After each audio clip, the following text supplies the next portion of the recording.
What's going on, everybody? It's your health and fitness specialist, Kelly Brown. Today's video is about teaching you how to work your abs properly.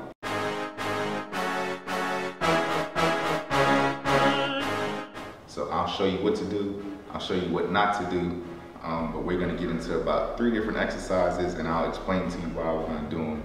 And so let's get started. All right, the first exercise we're gonna do is something called hanging leg raises. I like to do exercises that are hanging because they help you elongate your spine. And when your spine is elongated, they give you that long, stretched out abdomen look rather than that short, crunchy, ab look, whatever like that from doing exercises where you're just staying short and crunchy. So what we're gonna do is get into a good, comfortable position, all right? And you don't have to do hanging leg raises like, anywhere crazy.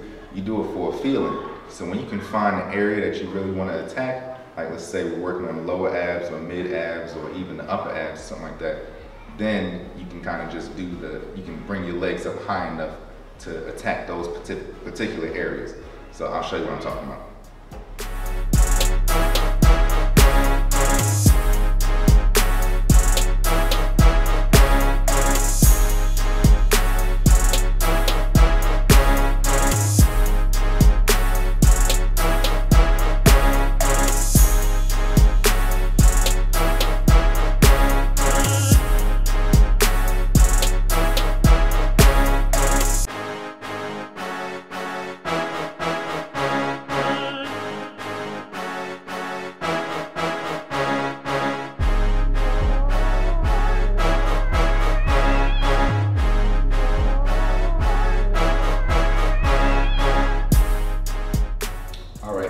Last one you're going to do when you're doing the hanging leg raises are just basic hanging knee raises.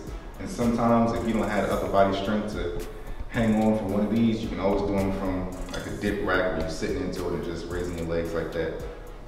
Gives you a little more support.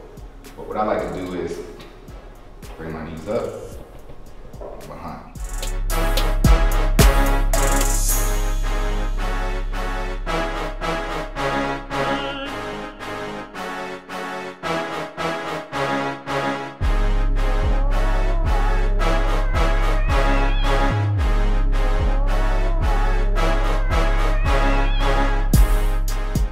Next one we're going to do is a twisting motion. You want to always do a twisting motion. So now we got the first thing, you always want to do a hanging motion. Now you always want to do a twisting motion also, because the twisting motion is what gives you that definition straight down the center.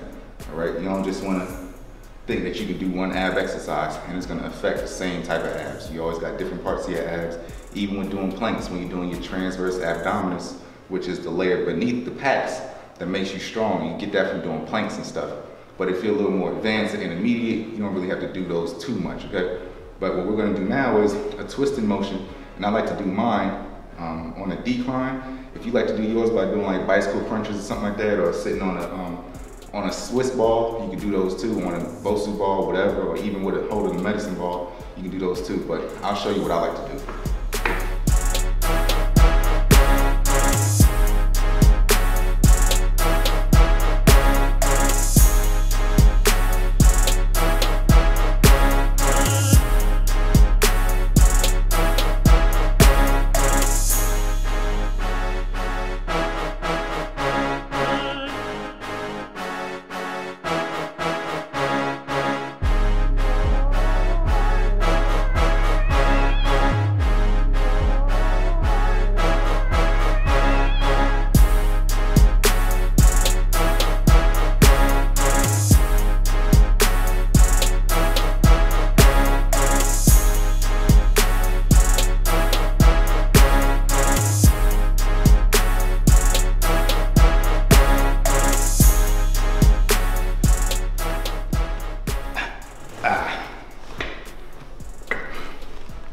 All right, that's it for those.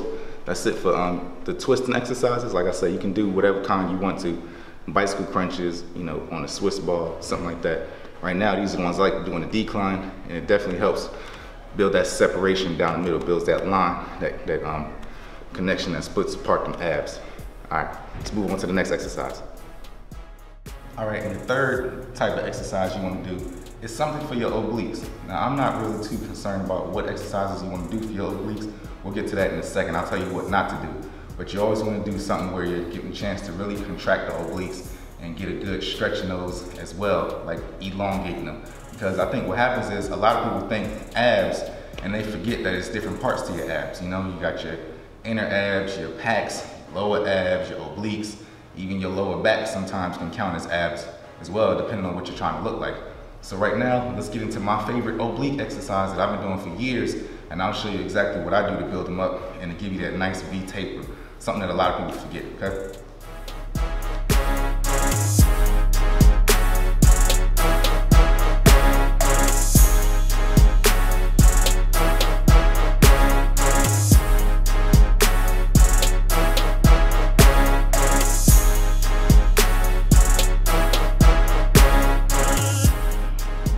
Exercises are called side raises.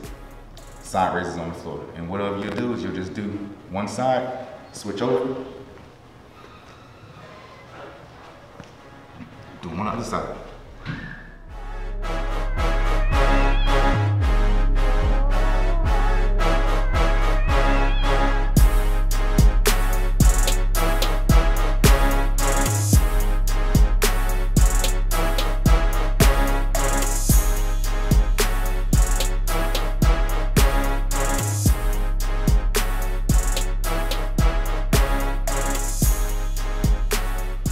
Great for your obliques.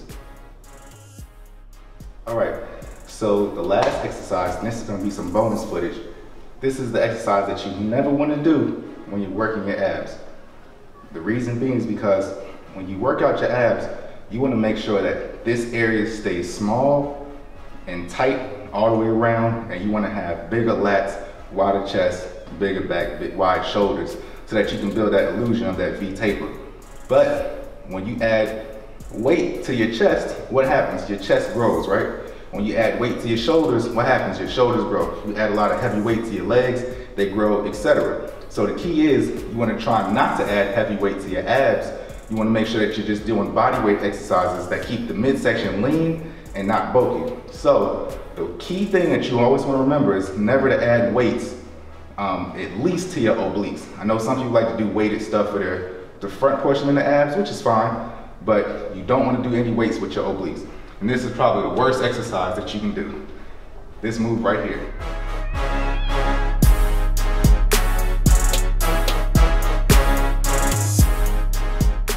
These side bends are the worst thing. And the reason being is because you're putting on a whole bunch of extra weight to those things. And I see people using 45s, you know, 100-pound dumbbells doing them, and all you're doing is building up that thickness in that midsection. Now, if you're like a power lifter, or you're trying to build up your core, or you're trying to make yourself, you know, wider in that midsection so that you can have more strength for something else, hey, be my guest. But this isn't the channel for you. This channel is about how to develop your abs to get a six-pack, not how to develop a tire around your waist, all right? Anyway, I hope you guys enjoyed my videos. Please subscribe. I'll see you guys in the next video, and don't forget to download your ebooks. See y'all later.